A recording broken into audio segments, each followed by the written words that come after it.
Sabi? Pogi mo na ka. Ito na, food items. Dumating na yung in-order natin sa Lazada.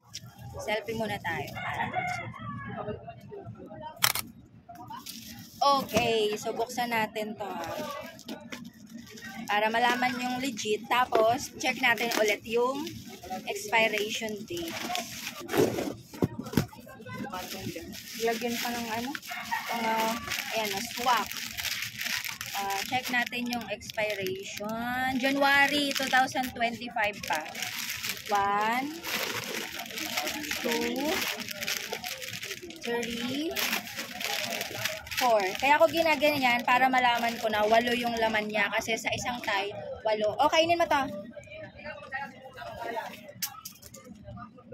Sabi? Pogi mo na ka. Binatang. So, sa isang tie po ng swak ay 8 lang yun. Ano sabi? 99 lang daw doon. Magkano to? Murang-mura. 229. Sabi ni Mama 99 sa Pure Gold. 229 divide 4. 57 lang to, ma. Kasi 4 laman. Ba't nilalagyan pa nila ng dagdag basura? Ayan, no? Yes, 99 talaga. 99 talaga yung nakalagay.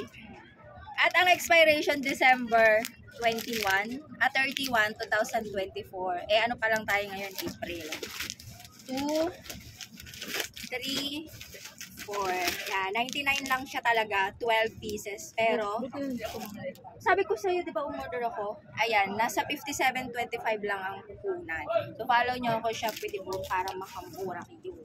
Diba? Meron pa nga may order din ako nung 300 grams. Mura lang din. So, legit yan. Kaya po siya mura kasi may pa-voucher si Lazada. Yung seller, hindi siya lugi doon. Kung magkano yung, wag na, 11 na kasi hindi nang palagi may promo. So, yung seller po, hindi po siya lugi kasi yung iba, sabi, bakit napakamura, baka fake. Hindi po to fake, totoo po siya. Kaya siya mura kasi may pa-voucher si Lazada. Same po yan sa pinopromote kong Alfonso, katulad nito.